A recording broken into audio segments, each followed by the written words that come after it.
Wonderful dear students, उम्मीद है आप खैरियत से होंगे। आज हम क्लास 10 और फिजिक्स चैप्टर नंबर 10 के न्यूमेरिकल्स को सॉल्व करेंगे।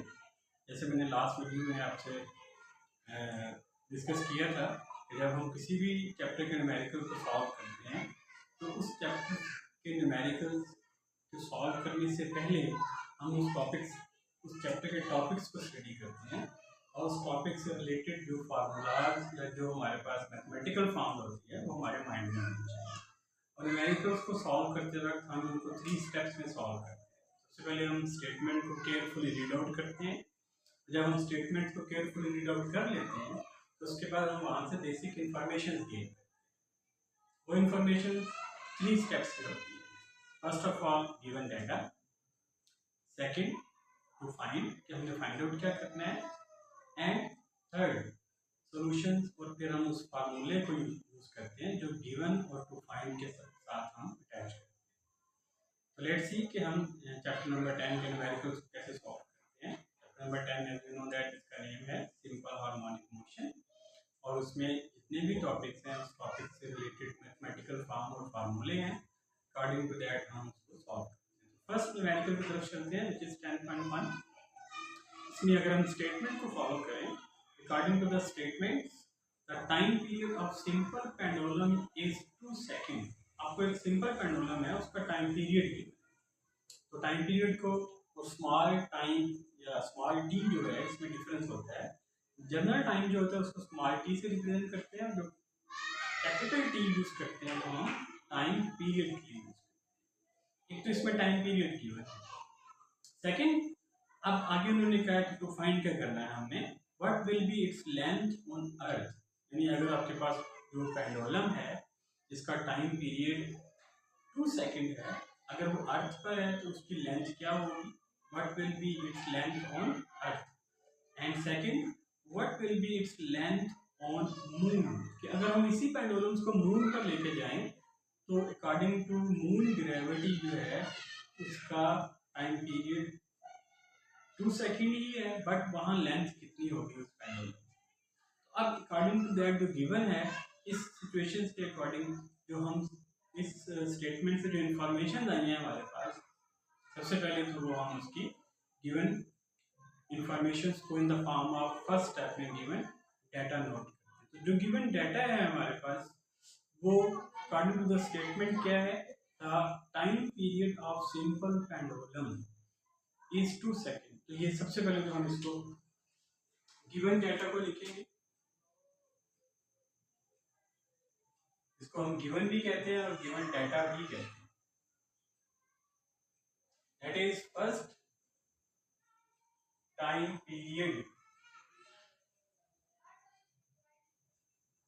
कैपिटल टी से डिनोट करते हैं इसको हम, वो गिवन है हमें 2 सेकेंड।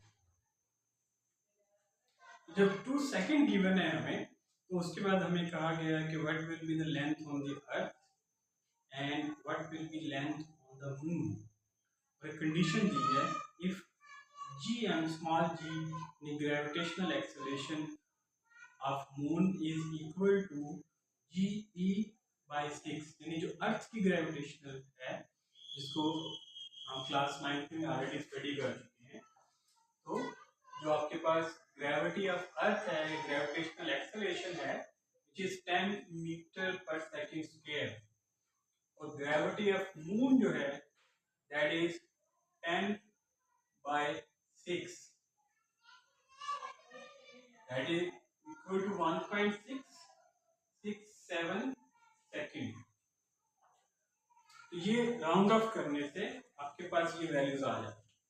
तो 2 ग्रेविटी गिवन है, एक तो देखिए जो कांस्टेंट कुछ वैल्यूज ऐसी होती हैं जो गिवन नहीं होती हैं आपको, बट वो कांस्टेंट होती हैं और वो अंडरस्टूड होती हैं, वो इजी होती हैं और ये बहुत कॉमन होती हैं, इसलिए हमने यूजुअली समटाइम न्यूमेरिकल्स में ये चीज़ें प्रोवाइड नहीं करते। जैसे जीई है, ग्रेविटेशनल एक्सेलरेशन ऑफ अर्थ, ये कांस्टेंट है which is 10 metre per second square, क्योंकि ये ग्रेविटेशनल एक्सेलरेशन है and you know that the acceleration unit is meter per second square, तो इसके साथ हम ये यूनिट यूज करते हैं।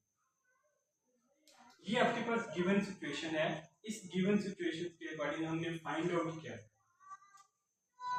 जब हम फाइंड आउट करेंगे तो हम यहाँ सिंपल हेडिंग नोट कर देंगे, दैट इज टू फाइंड। क्या आपने फाइंड आउट किया है। अब इसमें हमें दो लेंथ फाइंड करनी है। एक लेंथ है length on moon. First length on earth, sorry earth. First इसको हम LE से डिनोट कर सकते हैं। And second is length on moon,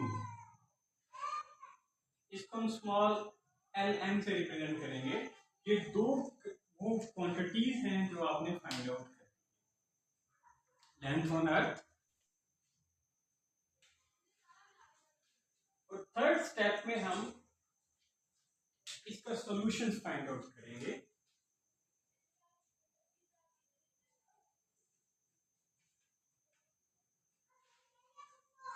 तो सॉल्यूशन जो है वो थर्ड स्टेप है न्यूमेरिकल्स को solve. First is simple find out करनी है given data according the statement, second to find, और third you have a solution. अब देखिए ये जो टॉपिक है, ये जो न्यूमेरिकल है, ये टॉपिक सिंपल पेंडुलम से रिलेटेड है। और सिंपल पेंडुलम का बड़ा ही फेमस फार्मूला है time period of simple pendulum. वो कैसे डिनोट करते हैं as capital T is equal to 2 pi L/G under root. ये सिंपल पेंडुलम का मोस्ट कॉमन फार्मूला है। 2 pi constant, L length of pendulum and G gravitational acceleration. देखिए gravitational acceleration earth की भी हो सकता है, ग्रेविटेशनल एक्सेलरेशन किसी दूसरे प्लेनेट का भी हो सकता है। तो जब हम किसी दूसरे प्लेनेट पर जाएंगे, जैसे लाइक अगर हमने मून पर, जैसे क्वेश्चन में कहा गया है, तो मून पर जब आप ग्रेविटेशनल एक्सेलरेशन यूज करेंगे दैट इज GM, और G earth, GE for the earth value. तो यहां से आप देखिए कि हमने कैलकुलेट क्या करना है, लेंथ कैलकुलेट। लेंथ कैलकुलेट करने के लिए आपके पास फार्मूले में लेंथ जो है वो अंडर रूट है। तो ये जो अंडर रूट है ये कैसे खत्म होगा, या अंडर लेंथ को हम सिंपल फॉर्म पे कैसे लेके जाएंगे। यहाँ हम taking square on both side, इसको थोड़ा सिंप्लीफाई करेंगे। Taking square on both side which is equal to now t square 2 pi का square it will become 4 pi square, और L/G जो है ये अब सिंपल मान लिया। हमने स्क्वायर लिया दोनों साइड, स्क्वायर लेने से आपके पास जो स्क्वायर रूट है L/G वो स्क्वायर रूट से कैंसिल हो गया। तो t square is equal to 4 pi square L/G। यहाँ से चूंकि हमने लेंथ फाइंड आउट करनी है तो हम लेंथ को सेपरेट करेंगे, बाकी जितने भी टर्म्स हैं वो दूसरी साइड पर ले जाएं टाइम स्क्वायर के साथ। जैसे g डिवाइड है लेंथ के साथ, तो g मल्टीप्लाई होगा t स्क्वायर के साथ, और 4 पाई स्क्वायर लेंथ के साथ मल्टीप्लाई हो रहा है। दूसरी साइड इसको शिफ्ट करेंगे तो ये L से सेपरेट करने के लिए 4 पाई स्क्वायर जो है वो डिवाइड हो जाएगा t square. So t square multiply g divided by 4 pi square, that is equal to simple length, and this L is the length of simple pendulum। ये लेंथ कैलकुलेट करने का formula है। Basic formula आपके पास time period भी रखा था, इस time period के फार्मूले से हमने लेंथ का फार्मूला बनाना। इस लेंथ के फार्मूले को यूज करेंगे और उसके बाद फिर हम लेंथ ऑफ पेंडुलम्स हम किसी भी प्लेनेट पर कैलकुलेट कर सकते हैं। जस्ट हम ग्रेविटेशनल एक्सेलरेशन की जो वैल्यू है, दिस वैल्यू, ये हम उस प्लेनेट की यूज करेंगे जो हमें गिवन होगा, या जो हमें स्टेटमेंट में इंफॉर्मेशन के तौर पर गिवन। 4 पाई ये कांस्टेंट नंबर है, इन कांस्टेंट नंबर्स को हम यूटिलाइज करेंगे, और कांस्टेंट नंबर को यूटिलाइज करने के बाद इसकी वैल्यूज पुट करेंगे, आपके पास लेंथ कैलकुलेट हो जाएगी। अब हम लेंथ कैलकुलेट करने के लिए इसमें वैल्यूज पुट कर देते हैं। इसमें ब्रेक लेंथ के फार्मूले में हम वैल्यूज पुट करके लेंथ कैलकुलेट करेंगे, बट जब हम टू फाइंड में देखते हैं तो हमें लेंथ कैलकुलेट करनी होती है, length on earth and length on moon. तो लेंथ ऑन अर्थ कैलकुलेट करने के लिए भी यही फार्मूला होगा, जस्ट आपने यहाँ वैल्यूज जो है वो जी ग्रेविटेशनल एक्सीलरेशन की जो वैल्यू है वो अर्थ की वैल्यू पुट करेंगे, जी ई की। जब हम मून पे या दूसरे प्लेनेट पे कैलकुलेट करेंगे फिर हम जी ई जो है वो यूज नहीं करेंगे, आप जी की वैल्यू फॉर दैट प्लेनेट जो कि आपको कैलकुलेट करने के लिए कहा जाएगा, आपने वो वैल्यूज कैलकुलेट। तो according to this, now the length is equal to t square g over 4 pi square। तो ये फार्मूला जो है ये लेंथ का फार्मूला है और इस लेंथ के फार्मूले को हम यूज करेंगे और वैल्यूज कैलकुलेट। मैं इसको कैलकुलेट करने के लिए एक साइड रेज करूंगा, तो आपने इसको आई होप कि आप इसको ऑलरेडी नोट कर चुके हो।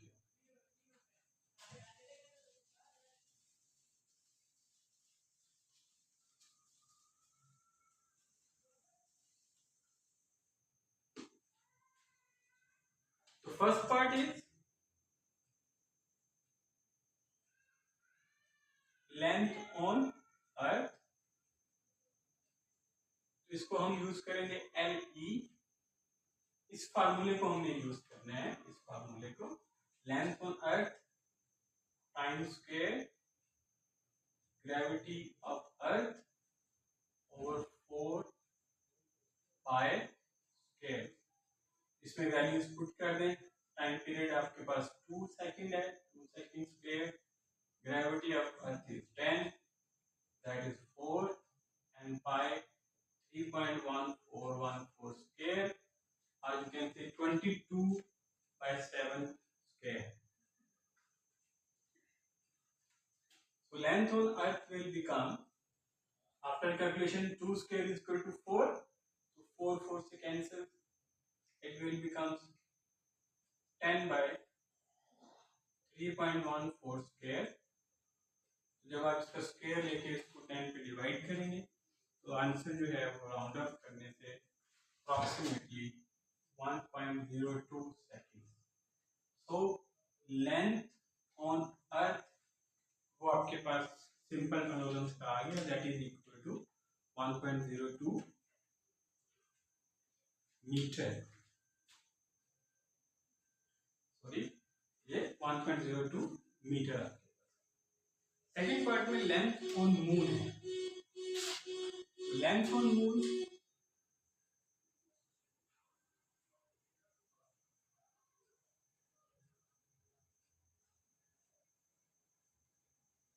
सेम वही फार्मूला, इसको आप एल एम कंसिडर करेंगे।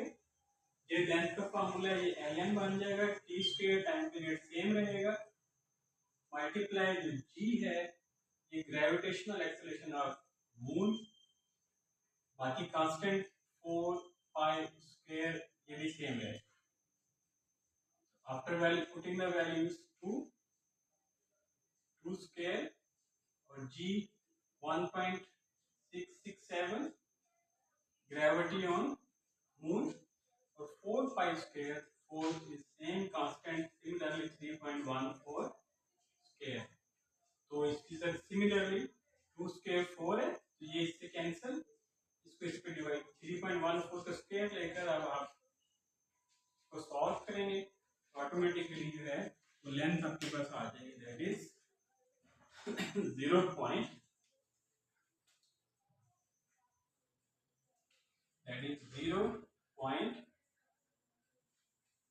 After calculation it will be 0.17 meter।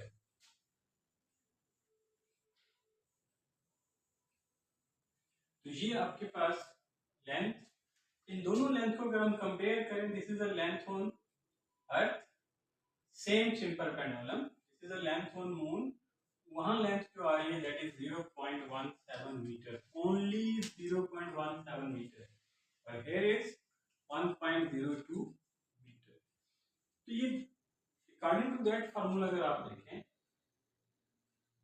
Length is directly proportional to gravitational acceleration.